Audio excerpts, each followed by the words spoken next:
എന്നെ പുള്ളിക്കാരന് നന്നായിട്ട് അറിയില്ല. തിരിച്ചു പണിയെടുക്കാൻ തുടങ്ങിയാലേ അയാൾ അത് താങ്ങില്ല. എന്തിനാ കിരൺ ഇങ്ങനെ ദേഷ്യപ്പെടുന്നത്? ഞാൻ ചേച്ചിയോട് ദേഷ്യപ്പെട്ടതല്ല. ഇത് ചേച്ചി അയാളോടൊന്ന് പറയണം. അതിന് ഞാൻ പറഞ്ഞു എന്നേ ഉള്ളൂ. ഞാൻ കിരണിനോടൊരു കാര്യം ചോദിക്കട്ടെ? എന്താ? കിരൺ സിഗരറ്റ് വലിക്കോ? ഞാനൊന്നും സിഗരറ്റ് വലിക്കാറില്ല. അല്ല, ചേച്ചി എന്താ ഉദ്ദേശിക്കുന്നത്?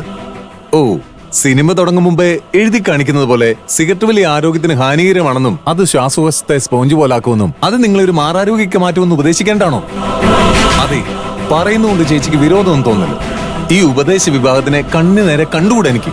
അങ്ങനെയുള്ളവരോട് എനിക്ക് മിണ്ടുന്നത് പോലും ഇഷ്ടമില്ല. അല്ല, ചേച്ചിക്ക് അങ്ങനെ വല്ല ഉദ്ദേശമുണ്ടോ? ആരെങ്കിലുമൊക്കെ ഉപദേശിച്ച് നന്നാക്കി കളയാന്നുള്ള അമിത പ്രതീക്ഷയൊന്നും എനിക്കില്ല. പോരാത്തന് കിരണിന് ഉപദേശത്തിന്റെ ആവശ്യമില്ല. സിഗരറ്റ് വലിയുടെ ദോഷങ്ങൾ എന്തൊക്കെയാണെന്ന് കിരൺ തന്നെ നേരത്തെ പറഞ്ഞും കഴിഞ്ഞു. പിന്നെന്തിനാ ഞാൻ ഉപദേശിക്കുന്നത്? പിന്നെ വേറൊരു കാര്യം പറയണമെന്ന് തോന്നി, അതുകൊണ്ടാണ് ഞാൻ വന്നത്. കശുവണ്ടി ഫാക്ടറിയുടെ പുകക്കുഴലിൽ നിന്ന് പുക വിടുന്നത് പോലെ ഇങ്ങനെ പുറത്തേക്ക് പുക ഊതി വിട്ടുകൊണ്ട് നടക്കുമ്പോൾ മറ്റുള്ളവർക്കത് ദോഷം ചെയ്യുന്ന കാര്യം കിരൺ ഓർക്കണം. ഇപ്പൊ കാണിച്ച പരിപാടിയില്ലേ, അത് നല്ലതാ. സിഗരറ്റ് വലിക്കണമെന്ന് തോന്നുമ്പോൾ ഇതുപോലെ ഒഴിഞ്ഞ ഏതെങ്കിലും സ്ഥലത്തേക്ക് പോയി നിന്ന് വലിക്കണം. അപ്പൊ മറ്റുള്ളവർക്ക് അതൊരു ഉപദ്രവമാവില്ല.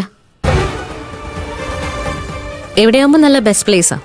വലിക്കുകയും ചെയ്യാം, കാണാൻ പാടില്ലാത്ത ആരെങ്കിലും ഇങ്ങോട്ട് വന്ന വലിച്ച് കായലിലേക്ക് എറിയുകയും ചെയ്യാം. ഉപദേശമായിട്ട് കാണണ്ട, അഭ്യർത്ഥനയാണ്. മറ്റുള്ളവരുടെ ശ്വാസകോശവും വിലപ്പെട്ടതാണ്. അതിനെ ഉപദ്രവിക്കരുത്. പോട്ടെ.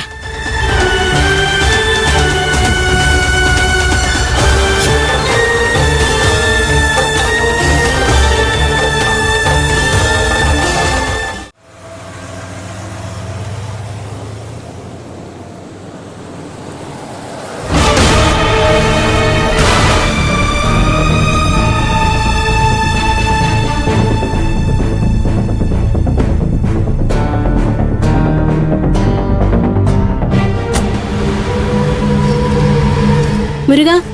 ആ മേഡം. ഈ വടക്കേമുക്ക് പുല്ലാറ്റുംകര റോഡിന്റെ റീടാറിംഗിന്റെ എസ്റ്റിമേറ്റ് ആയോ? അതെന്റെ കയ്യിലല്ല, ഓമനക്കുട്ട സാറിന്റെ ടേബിളിലാ. ഓ, ആ കോൺട്രാക്ടർ ശശാങ്കൻ കിടന്ന് വിളിച്ചോണ്ടിരിക്കുക. ഇനിയിപ്പോ കുറെ ദിവസത്തേക്ക് സൈറ്റ് ആണല്ലോ. ഓമനക്കുട്ടൻ സാറും വെട്ടുക്കിളിയും ഒന്നും ഓഫീസിൽ പോലും വരില്ല. നേരെ സൈറ്റിലേക്കായിരിക്കും പോകുന്നത്. ശശാങ്ക മുതലാളിയോട് പറഞ്ഞേക്ക്. അയാളൊരു സമാധാനം തരില്ല, അതാ പ്രശ്നം.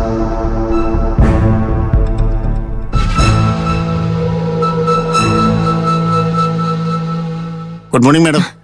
ഗുഡ് മോർണിംഗ് മാഡം, ഇന്ന് ചീങ്ങൽക്കടവ് പാലത്തിന്റെ ഇൻസ്പെക്ഷൻ വെച്ചേക്കുന്ന ദിവസമാണ്.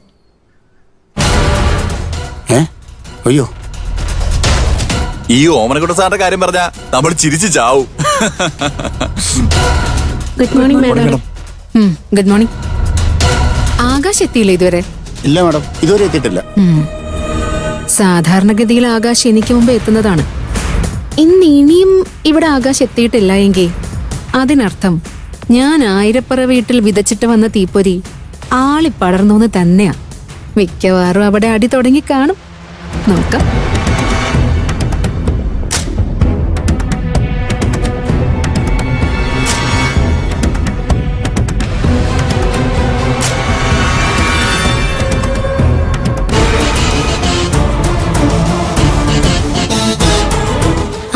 ആകാശ് സാർ എത്തിയോ? എന്താ സാറേ വൈകിയത്? വീട്ടിൽ ചില അല്ലറ ചില്ലറ പരിപാടികളുണ്ടായിരുന്നു, ഇറങ്ങിയപ്പോ കുറച്ച് വൈകി. ആ മേഡം ആകാശ് സാറിനെ അന്വേഷിച്ച് വന്നിരുന്നു. ക്യാബിനിലേക്ക് പോയിട്ടുണ്ട്. മിക്കവാറും ഞാൻ വൈകി എന്ന് പറഞ്ഞ് പൊളിച്ചടിക്ക് കാണുമല്ലോ. ഞാൻ കാരണം നിങ്ങൾക്കും കിട്ടി കാണുമല്ലേ? അവിടെയാണ് ശ്രേയമാടൻ കണക്കൂട്ടിൽ തെറ്റിച്ചത്. ഒന്നും സംഭവിച്ചില്ല ഇവിടെ. ഞാൻ എത്തിയില്ലെന്ന് പറഞ്ഞിട്ടും ശ്രേയ മേഡം ഉണ്ടായിരിക്കണമെങ്കിൽ കാക്ക മലന്ന് പറക്കണം. സത്യമാണ് സാറേ, ശ്രേയമോട് ഒരു അക്ഷരം മിണ്ടിയില്ല. മേഡം അകത്തേക്ക് കയറി വന്നു, ഞങ്ങൾ ഗുഡ് മോർണിംഗ് പറഞ്ഞു. പിന്നെ ഒറ്റ ചോദ്യം, ആകാശ് എത്തിയില്ലെന്ന്. ആകാശ് എത്തിയിട്ടില്ലെന്ന മറുപടി കേട്ട് കഴിഞ്ഞ് മാഡം ദീർഘമായ മൗനത്തിലായിരുന്നു. ഒരാലോചന, ഒന്നും മിണ്ടാതെ ഒരു തിരിഞ്ഞു നടത്തും. അവിടെ തീർന്നു കഥ. ഒന്നും മിണ്ടാതെ തിരികെ പോയിട്ടുണ്ടെങ്കിൽ മാഡത്തിന് എന്തോ കുഴപ്പം പറ്റിയിട്ടുണ്ട്, അതുറപ്പാ. ഇത്രയും നേരായിട്ടും ഹേമ ആന്റിയോ അശ്വതി ചേച്ചി വിളിച്ചില്ലല്ലോ. അപ്പോ ആയിരപ്പറയില് ഞാൻ വിചാരിച്ചതുപോലെ പ്രശ്നങ്ങളൊന്നും ഉണ്ടായില്ലേ? അല്ലെങ്കിലും ആ അരവിന്ദനൊരു പുണ്ണാക്കന. അയാള് കിരണിനോടൊന്നും ചോദിച്ചു കാണില്ല. വൃത്തികെട്ടവൻ.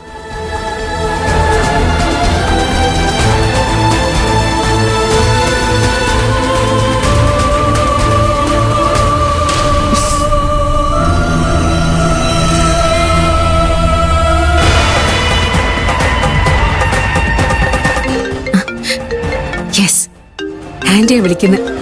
ആയിരപ്പറയിൽ എന്തോ സംഭവിച്ചിട്ടുണ്ട്. Hello aunty. ആ മോളെ, മോളെ ഓഫീസിലെത്തിയോ? ജോലി തുടങ്ങിയോ മോളെ? ഓഫീസിലൊക്കെ എത്തി. കുറെ വർക്കുണ്ട്, പക്ഷെ ഒന്നിലങ്ങോട്ട് കോൺസെൻട്രേറ്റ് ചെയ്യാൻ പറ്റുന്നില്ല ആന്റി. എന്തോ മനസ്സിനൊരു വല്ലായിക. കുറച്ചു ദിവസത്തേക്ക് ലീവ് എടുത്ത് എന്റെ വീട്ടിൽ പോയി നിന്നാലോ എന്ന് ആലോചിക്കാൻ ഞാൻ. മോളുടെ സങ്കടത്തിന്റെ കാരണം എന്താണെന്ന് ഞാൻ അറിഞ്ഞു മോളെ. ഇന്നലെ വിരുന്നുകാരായിട്ട് വന്നു കയറിയവര് പതുക്കെ പതുക്കെ മോളെ ഉപദ്രവിക്കാനും തുടങ്ങി, അല്ലേ മോളെ? അയ്യോ, അങ്ങനെയൊന്നുമില്ല. നീ അങ്ങനൊന്നും മറച്ചു വെക്കാൻ നോക്കണ്ട, എല്ലാം ഞാൻ അറിഞ്ഞു. ആ കിരൺ മോളുടെ മുഖത്തേക്ക് സിഗരറ്റിന്റെ പുക ഊതിവിട്ടു, ശരിയല്ലേ?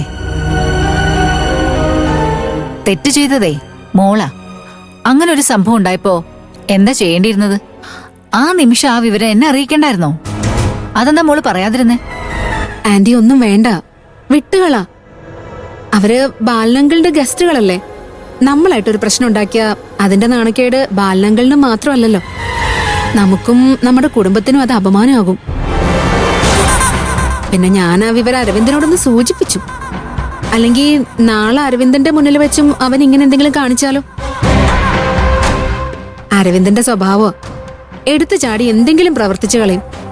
അവനെ ഒന്ന് കാര്യം പറഞ്ഞ് മനസ്സിലാക്കണമെന്ന് മാത്രമേ ഞാൻ അരവിന്ദനോട് പറഞ്ഞുള്ളൂ. വേണ്ട രീതിയിൽ തന്നെ അരവിന്ദ് അവനെ കാര്യങ്ങൾ പറഞ്ഞ് മനസ്സിലാക്കി കൊടുത്തിട്ടുണ്ട്. ഇനി മേലിൽ അവൻ തലപൊക്കില്ല, അതുറപ്പ്. അയ്യോ, ദേഹോപദ്രവം വല്ലതും ഏൽപ്പിച്ചോ? ആ, ഉടുപ്പിന് കുത്തിപ്പിടിച്ച് അവനെ ചാരി വെച്ചു അരവിന്ദ്. എല്ലാവരും കൂടി പിടിച്ചു മാറ്റിയില്ലായിരുന്നെങ്കിൽ ആ കിരണിന്റെ കാര്യത്തില് അരവിന്ദ് ഒരു തീരുമാനം ഉണ്ടാക്കിയനെ. ദൈവമേ, വല്ല കാര്യം ഉണ്ടായിരുന്നോ? ഈ അരവിന്ദിനെ കൊണ്ട് ഞാൻ തോറ്റു. മോള് പറയുന്നതെല്ലാം കേട്ട് അനുസരിച്ച് നിൽക്കുന്നു കരുതി അരവിന്ദ് അത്ര പാവൊന്നുമല്ല.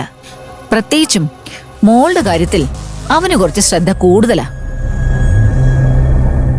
മോൾക്കെന്തേലും വിഷമം തട്ടിയെന്നറിഞ്ഞാലേ അതവന് സഹിക്കാൻ പറ്റില്ല.